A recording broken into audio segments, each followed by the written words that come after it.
you seem to have an interesting relationship with pain. It's just as a hard stop. Like one of the first experiments, and I'm not sure if you were to spearhead it or if you were kind of adopting it, but one of the things when I started following you on Instagram years ago, and I don't know if you still do this, but your deliberate heat exposure training was some of the more like you'd be wearing hoodies in and you would just be like it'd be 1,000 degrees and you're like, yeah, you know, you're gonna get hot when you train, so why don't you just get used to being really hot all the time? Like, what is the most painful workout you've done, and can you talk a little bit about that particular type of training? So, I mean, heat training has been, kind of a staple in the endurance world for a while, especially if you're preparing for warm weather competition. Like, basically, it's just an example in specificity. Like, if you're going to race hot, you got to train hot. Some people call heat training poor man's altitude because there's some cross adaptations and like some of the mechanisms behind altitude and heat adaptation are somewhat similar. So it's been pretty popular for a while. Thanks to a couple like bigger names in the endurance world, it's making a bit of a resurgence or gaining some popularity with people now exploring it to improve even cool weather performance. It's debatable. The jury's still out. It definitely, training hot improves hot weather performance. It's maybe neutral for cool weather performance, maybe beneficial. But this is an area actually where, I look at some of the research on it, and the research generally arrives at the conclusion that heat training is just specificity and that it's neutral for cool weather. But when I look at how the studies are actually done, I see areas for improvement, and I'm like, well, the way you did it, I think you actually ended up sacrificing training quality a little bit. And there's this like give and take with a lot of things, like with heat training, where you're getting hot, but then you have to slow down. And so now you're training at slower paces to get the heat exposure. And so there's a trade-off between specificity and quality. And you can arrange a program if you're smart about it, and you can, make some changes so that you keep the quality as high as possible while still getting the heat exposure. And so a lot of the protocols I look at in the literature, I'm like, well, I think that could have actually been done a little bit better.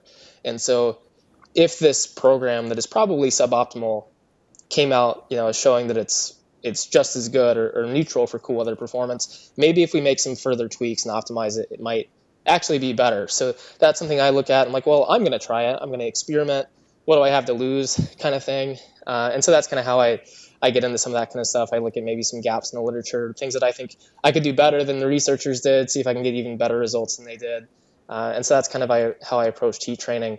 But I'll probably piss off a lot of lifters when I say this, but as someone who does like endurance sports and marathons, ultra marathons, I do long runs on the treadmill. Like I'll run 20 miles on the treadmill, no problem. Lifting is just not that difficult. Like it's intense. It's intense. Like for those few seconds, you got to like hype yourself up. But like in terms of the actual just the mental fortitude and like mental endurance, to get through a gym session versus a long run, like it don't even come close. So I always laugh when people are like in the gym fighting their demons or whatever. I'm like, dude, it's not that serious. Marathon runners, ultras, and then mid distance are some of the most sick people I've ever met in the head. Yeah, it's all kind of sick in their own way, but I'd say all of those things are more challenging than anything you'll do in the gym. Okay. Even like 20 rep squats and stuff, like whatever, it's not that bad. But like swimmers just like staring at the black line in the pool for hours, or doing 800-meter repeats in the track, like all that stuff is so much worse. It's ridiculous. Yeah, I was at Stanford when Katie Ledecky was there, and man, where you have to go, like and that's why I'm so curious about pain, because one of the things that's always interests me, and I'm not sure if you've ever done this research on yourself, but I'd fucking pay to have it done on you, is blood lactate thresholds. Oh yeah. Like I don't know, have you ever looked at any of that data on yourself? I've done a lot of like gas exchange tests, like VO2 max and that kind of stuff, and kind of estimated, thresholds based off of the like respiratory quotient, but I've never actually done the blood lactate itself. I've been thinking about it though. It'd be fun.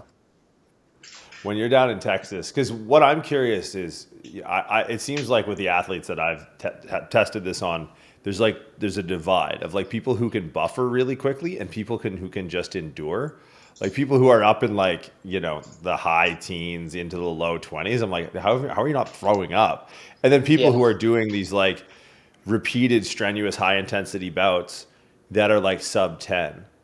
And you're like, oh, you're actually not in pain. You're chilling. Like you don't even feel it because your body is just able to turn it over so quickly.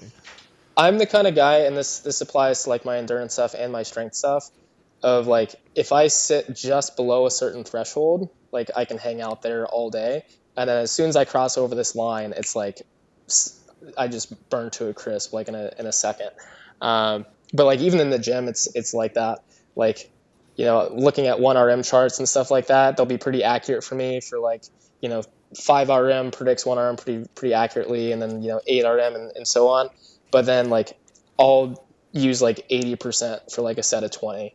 And people are like, that doesn't make sense. Like your 1RM should be higher. I'm like, no, it's not. I just like I did double body weight back squat for a set of 20 last year. That's pretty standard. Like that's not a super challenging set for me.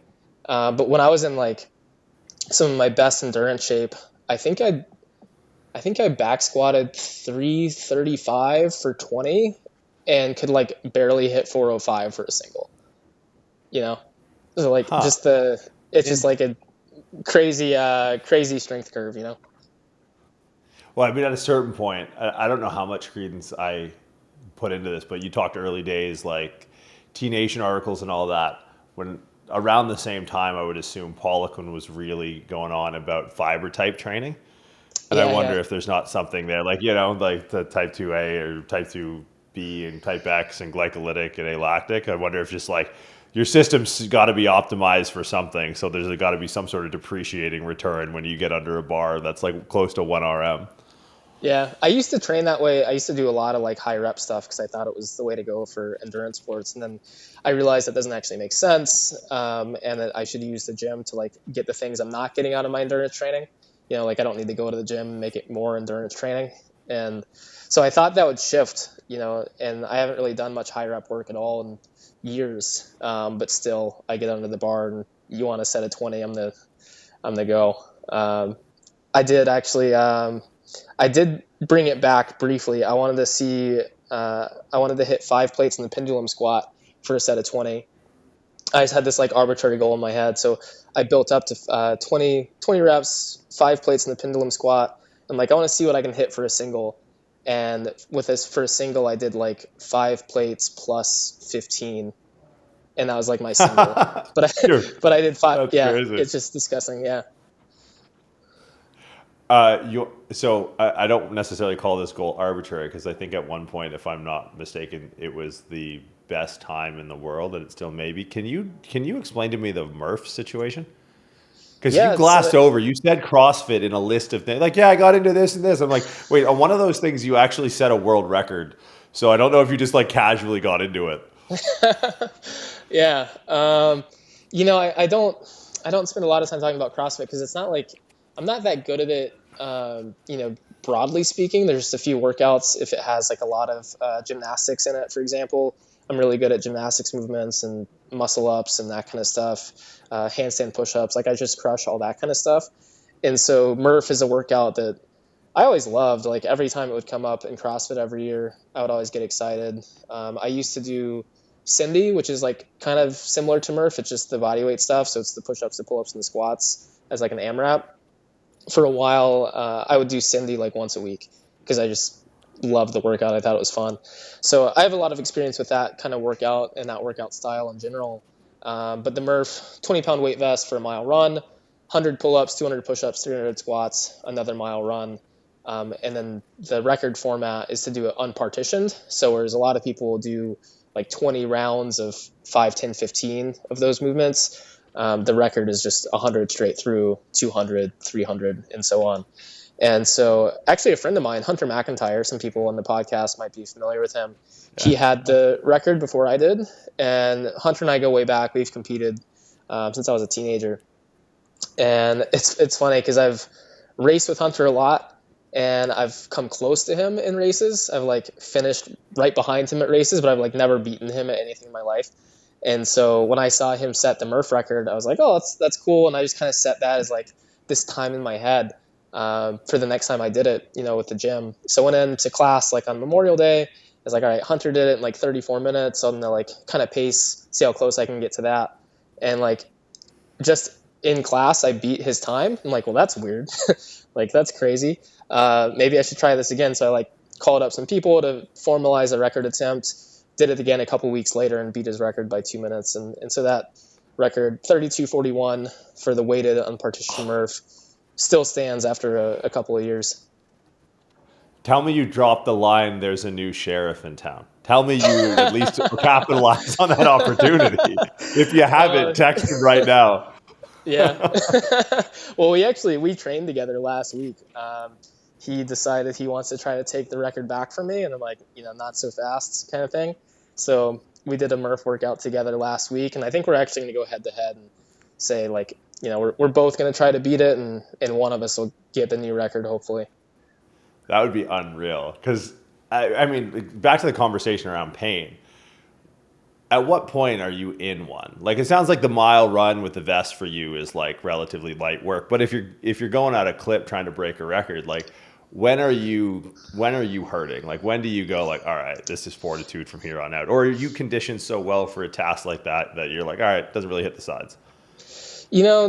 Murph specifically is a weird one because the movements are all unpartitioned. You're doing the 100 straight through and so on. You have to walk like a really fine line with that muscle fatigue. Whereas if you push just a little bit too deep into the red zone, it's just impossible to come back from. So like a muscular endurance kind of thing like that, like trying to get through 200 push-ups without flaming out, you have to be really, really careful. So I did it as a very high volume of small sets. When I set the record, I set a timer, and I did 5 push-ups every 12 seconds. So it's literally just like quick 5, lay on the ground a second, take a breath, quick 5, lay on the ground a second, take a breath, keeping 5 reps every 12 seconds. And like in training, I'd practice it. And like, what if I do 5 reps every 10 seconds? And it's like, get through half of it and then you're just done. Like there's such a fine line you walk there. And so through the actual workout, it's like not that it doesn't feel that bad, right? You're like, oh, this is easy. I could probably go a little bit faster. But then you try to go a little bit faster and then you're just destroyed immediately, So that's kind of how that workout goes until kind of the end. Like once you get to the squats in the final mile, you just kind of dig into the pain cave a little bit and get it done. But the rest of it's like a very strategic workout. How do you manage your nutrition around all your exploits? I don't know another word. I mean, we could call it training, but then that negates what everyone else in the world does. So we're just going to call it exploits. Like, what is? I mean, if you're that in tune with your outputs, and you go, "Hey, 2 seconds per 5 rep interval is going to put me over." How do you feed that machine? It's I piss a lot of people off with the nutrition stuff because my hot take is that once you're doing some pretty basic stuff, like if I'm hitting my macros, I'm getting enough carbs, I'm getting enough fiber, I'm eating some fruits and vegetables each day, like I don't really think about it much more beyond that. I don't know. I think people get so obsessed with nutrition and they're like, well, getting too much omega-6 or, seed oils this or artificial dyes this and super clean, like I got to balance this and that and the other. And like, I don't know. I think you reach a point of diminishing returns more quickly with nutrition. I don't want to discount that the basics matter and that there's some level of optimization. But I think there's this like, I don't know, there's this like trend where people want to credit nutrition more than it deserves. I saw a video, I don't want to like throw shit at this particular individual, but a guy who is pretty well known for issues with steroid abuse. And he was in an interview and the interviewer was like, what's your secret? And he's like, it's all about nutrition. And I'm like, dude, like